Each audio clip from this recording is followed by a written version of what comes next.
আজকে তার ছোট ভাই অ্যান্টিনিও তার জাদুই পাওয়ার পাবে, তাই তাদের ঘর সাজানো হচ্ছে, কারণ গ্রামের সবাই আসবে এগুলো দেখতে। মিরাবেলও সবার সাথে সাথে সাজাতে শুরু করে, কিন্তু তার ঠাম্মু তাকে বলে যে তোমাকে আজকে কোনো ধরনের কাজ করার দরকার নেই। একবার যদি তোমার জন্য কোনো ভুল হয়ে যায়, তোমার জন্য অ্যান্টিনিও কোনো জাদুই পাওয়ার পাবে না। এই কথা শুনে মিরাবেল তার রুমে চলে যায়, কিন্তু কিছুক্ষণ পর সে দেখতে পায় তার খাটের নিচে তার ছোট্ট ভাই অ্যান্টিনিও লুকে আছে। তখন মিরাবেল তাকে জিজ্ঞাসা করে, ছোট্ট সোনা, তুমি এখানে কি করছো? আজকে তো তোমার অনেক খুশি হওয়ার দরকার, কেননা তুমি আজকে জাদুই পাওয়ার পেতে চলছো।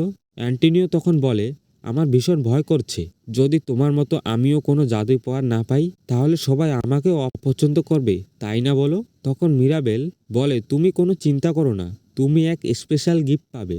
কিছুক্ষণ পরই তাদের বাড়িতে অনুষ্ঠান শুরু হয়ে যায়। গ্রামের সবাই উপস্থিত ছিল এই অনুষ্ঠান দেখার জন্য, কিন্তু অ্যান্টিনিউ এই জাদুর দরজার কাছে যেতে ভয় পাচ্ছিল।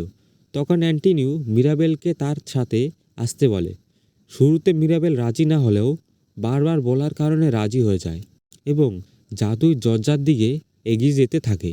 মিরাবেল যখন তাকে নিয়ে দরজার দিকে এগিয়ে যেতে থাকে, তখন সে ভয় পেতে থাকে, কেননা সে যখন ছোটবেলায় জাদুই দরজায় হাত দিয়েছিল, সেটা কোনো অজানা কারণে অদৃশ্য হয়ে গিয়েছিল।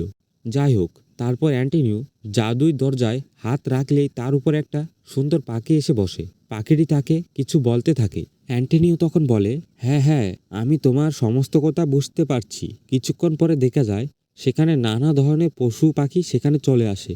মূলত অ্যান্টিনিউ সমস্ত পশু পাখির দেখাশোনার জন্য একটা জাদুই গিফট পায় এবং সমস্ত পশু পাখি ভাষা বুঝতে পারে।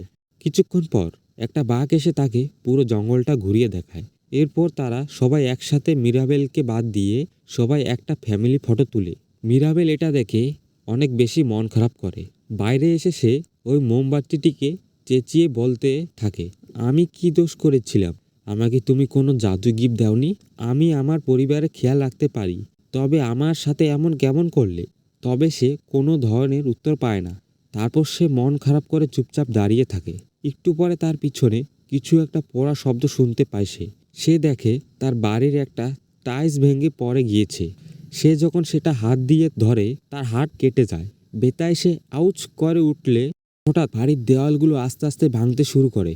এটা দেখে সে দৌড়ে সেই অনুষ্ঠানে এসে তার ঠাম্মুকে বলতে থাকে, জলদি এসো ঠাম্মু, আমাদের বাড়ি ভেঙে যাচ্ছে, আর আস্তে আস্তে ওই জাদুই মোমবাতিটাও নিভে যাচ্ছে। তারপর তার ঠাম্মু সেখানে আসলে দেখে তাদের বাড়ির কিছু হয়নি, সব কিছুই তো আগের মতোই রয়েছে। তখন তার ঠাম্মু তার উপর খুব রেগে যায় এবং তাদের বাড়িতে আসা সবাইকে বলে, আপনারা কোনো চিন্তা করবেন না, সব কিছু ঠিক আছে। অনুষ্ঠান শেষে মিরাবেল তার মাকে বলতে থাকে, মা, বিশ্বাস করো, আমি সব কিছু ঠিক বলেছি,